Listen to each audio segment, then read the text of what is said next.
Hello everyone and welcome back to Beaming for Books. My name is Emily and today we're going to be doing my TBR picks, my TBR jar picks my March TBR. Yeah, that sounds better. So I did have to switch jars because I don't know what was going on with me this month, but I accidentally threw away my jar with all my prompts in it.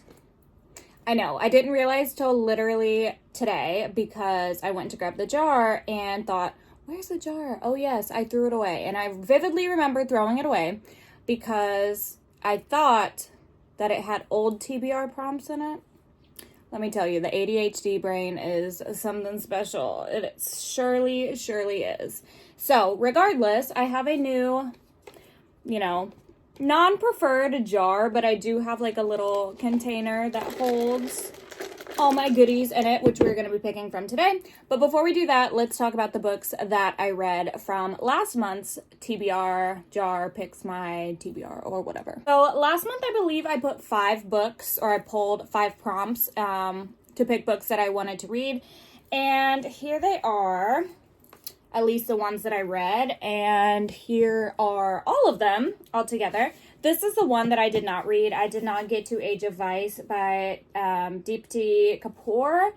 I did have it on hold on Libby and it came in, and then I just realized that I didn't have time to get to it. So this will be a carryover into this month. So going back on the TBR for March, and then I did read the other 4 that I had set for myself. So I believe for read a middle grade, I read Wings of Fire. This was not my favorite. I rated it 2 stars, so I am going to be putting this in my classroom library.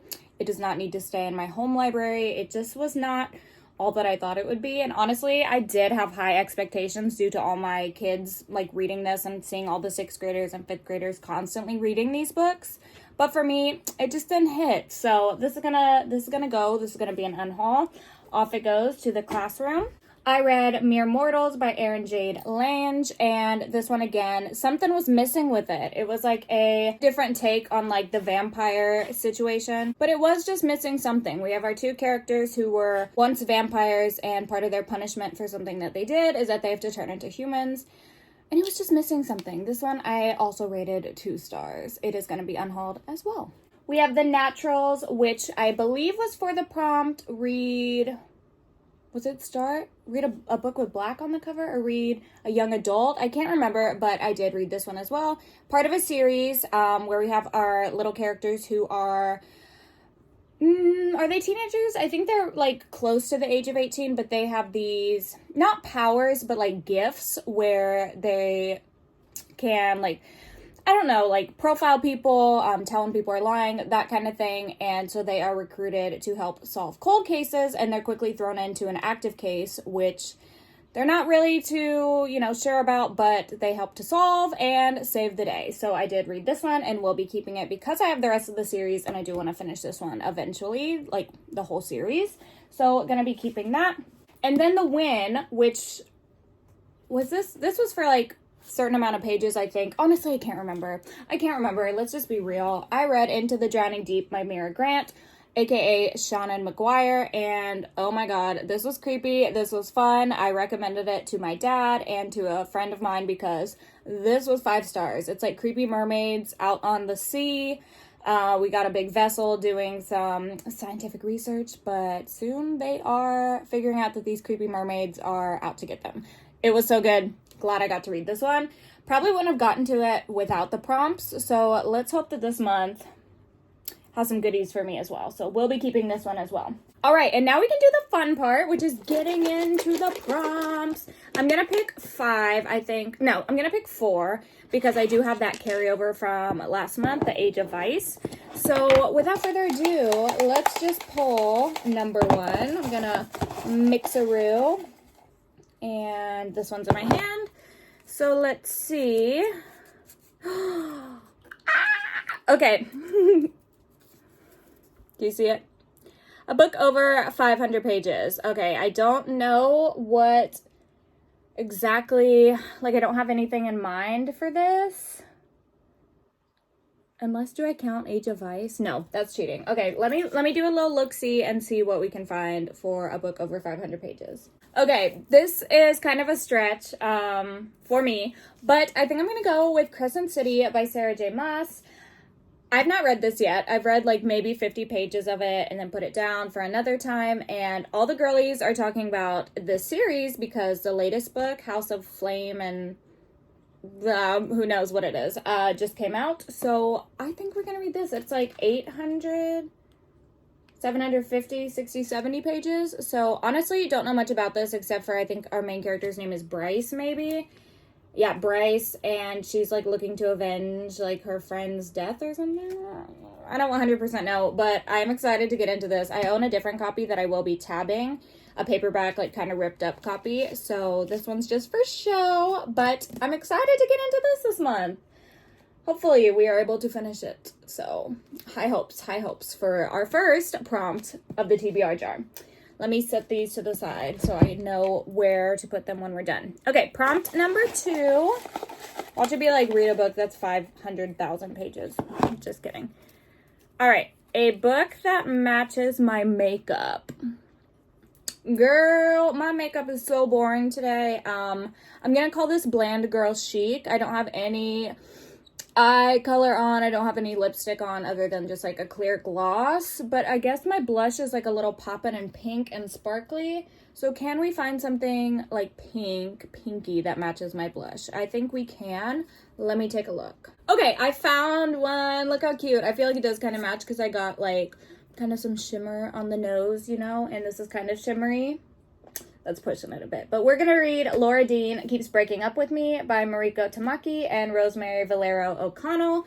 Again, don't know anything about this, but it says, all Freddie Riley wants is for Laura Dean to stop breaking up with him.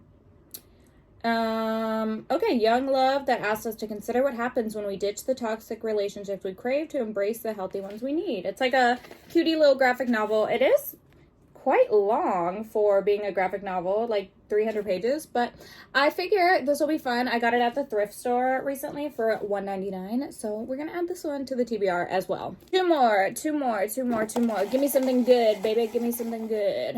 All right. Why? Oh my gosh. Okay. A book that you think you won't like. Why would I have a book that I think that I won't like on my shelf? Why? But I know I do. So let's see here. Let's see. I'm looking like in the general vicinity of what we have. And part of me wants to go with my initial thought, which is The Clasp by Sloane Crosley. This is a book that is, how do I explain it? I'll just read the top 2 again. It says part comedy of manners, part treasure hunt, the first novel from the writer who David Sedaris calls perfectly relentlessly funny. Kezia, Nathaniel, and Victor are reunited for the extravagant wedding of a college friend. Now at the tail end of their 20s, they arrive completely absorbed in their own lives. Kezia, the second in command to a madwoman jewelry designer in Manhattan. Nathaniel, the former literary cool kid selling his wares in Hollywood. And the Eeyore-esque Victor, just fired from a middling search engine. They soon slip back into the old roles. Victor loves Kezia. Kezia loves Nathaniel. Nathaniel loves Nathaniel. So they have to find like a valuable necklace or something. So it sounds like we're going to have some characters who are young and don't really have much, not that they don't have much going for them, but they're kind of just like puddling their way through life in these different roles. And those are kind of hit or miss for me, books like that try to be funny with like relatable characters. So I'm not sure where this one's gonna go. Again, I did get this one at the thrift store. I do love the cover and it could match my makeup as well, but I'm not sure. I really think that this may be one that I don't like or I potentially DNF, which we will see, I guess, with prompt number 3. I love that that just rhymed. Okay, we have one more to pull. Let me pull the hair that made its way into the bin. Give me something good, baby. You know how people like blow on dice.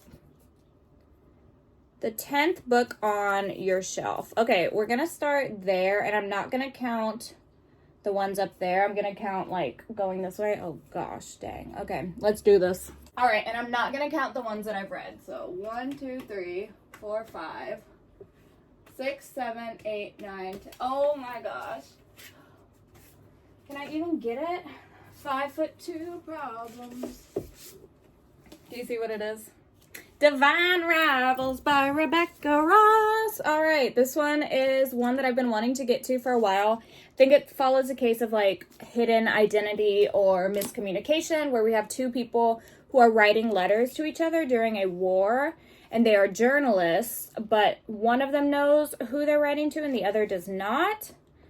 When two young rival journalists find love through a magical connection, they must face the depths of hell in a war between gods to seal their fate forever. So it's like fantasy and magical realism and I think romance a little bit. I've heard the girlies love this one. So another one that everyone is talking about that I have yet to read. I do own the second book as well, so if I like this, we can continue on with that. So that's going to be my number 4. Let's put the prompts in here so I don't forget next month what was what. So let's briefly go over what we have. A book that is over 500 pages. We're going to be reading The Sarah J. Maas Crescent City, House of, Earth and Blood, for that prompt, our very first prompt. And then for the prompt, a book that matches my makeup, we stretchingly went for Laura Dean Keeps Breaking Up With Me, the graphic novel. For prompt number 3, a book that I think I won't like, The Clasp by Sloane Crossley. And then lastly, like you just saw, the 10th book on my shelf was Divine Rivals. So those are the books that I plan on adding to my TBR this month. Again, only 4, so I have room. Let me grab the other book too. I forgot. The 5th book, which is my carryover. I do have room to add some, like if I get new books or I'm just feeling the vibe for something else. That is an option for me. But for now, let me know if you have read any of these books yourself and what you plan to be reading during the month of March. So that's going to be the end of that. I need to get reading because we got some big books, some big chonkers for March. If you like this video, please give it a thumbs up. If you'd like to continue watching my videos, then please subscribe. And I'll see you in a new video soon, guys. Bye!